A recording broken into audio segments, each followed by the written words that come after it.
Este é o canal Disco Livre Fé, é um prazer tê-lo aqui.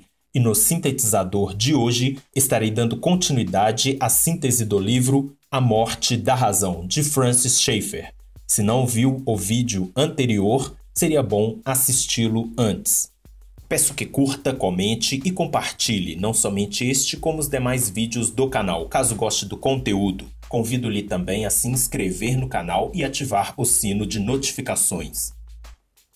A Reforma Protestante deu uma resposta diferente ao problema da unidade, rejeitando a resposta da Renascença, a formulação tanto platônica quanto aristotélica, e apontou que o problema estava no humanismo, que havia adentrado na Igreja Católica Romana e no conceito incompleto de queda expresso por Tomás de Aquino, que colocava o homem como autônomo.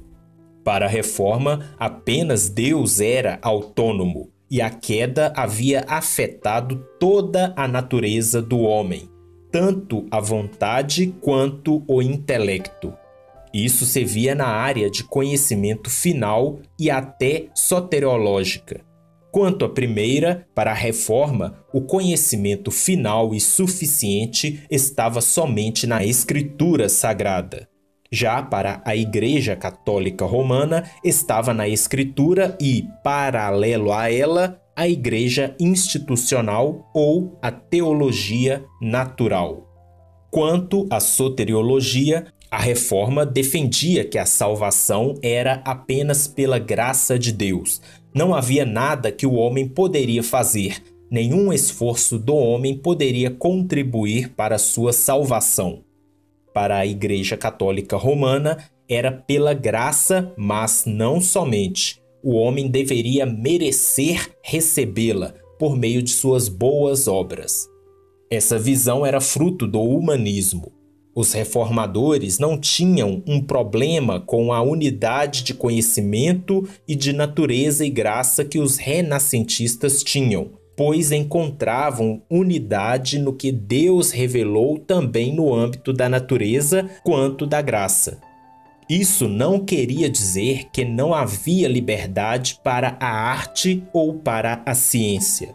Pelo contrário, havia liberdade verdadeira dentro da forma revelada. No entanto, a arte e a ciência não são autônomas, pois estão debaixo da revelação das Escrituras. Sempre que elas se tornam autônomas, elas são destituídas de significação. E o homem moderno não percebe isso porque está muito influenciado pelo determinismo. O físico americano Oppenheimer, Julius Robert Oppenheimer, disse que o cristianismo foi essencial para o surgimento da ciência moderna. E ele não era cristão, mas percebeu isso, pois o cristianismo criou um clima de pensamento que colocou o homem em posição de investigar a forma do universo.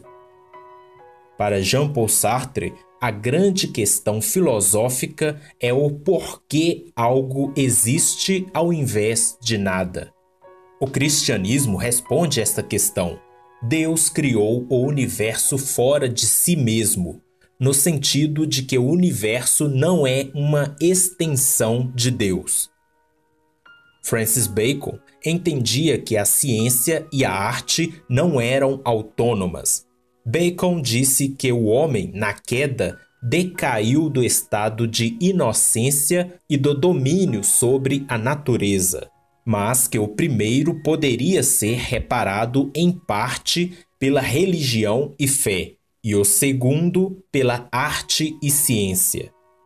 Os primeiros cientistas acreditavam que havia um Deus racional e que, por isso, o homem, através da própria razão, poderia descobrir a forma do universo. É difícil imaginar que os cientistas modernos, sem estes pressupostos, conseguiriam ter iniciado a ciência moderna. Schaeffer faz uma distinção entre ciência moderna e moderna ciência moderna. Os cientistas da primeira, diz ele, aceitavam a uniformidade das causas naturais, porém não em um sistema fechado. Já os da segunda, em um sistema fechado. Daí ele faz distinção também da ciência natural e da ciência com raízes na filosofia naturalista. O que isso quer dizer é que, para os cientistas da moderna ciência moderna, ou para aqueles da ciência natural com raízes na filosofia naturalista, a máquina abrange e absorve tudo. Só existe a máquina, nada de Deus, nada de liberdade. O andar inferior da natureza acabou por engolir o superior da liberdade. Passaram a incluir em seu naturalismo não somente a física, mas a psicologia e as ciências sociais na máquina, afirmando que deve haver unidade e não divisão na máquina. E a única forma de alcançar a unidade é excluindo a liberdade. Desta forma, o próprio amor já não existe, nem mesmo o sentido. Assim como Schaeffer fala de uma moderna ciência moderna, também fala de uma moderna moralidade moderna, na qual, segundo ele, começa com Marquês de Sade, em meados do século XVIII. De acordo com Sade, se o homem é determinado, se a vida é um mecanismo, e se tudo isso é tudo que há, a moral não importa. É apenas algo socialmente construído. É apenas uma manipulação utilizada pela sociedade no meio da máquina.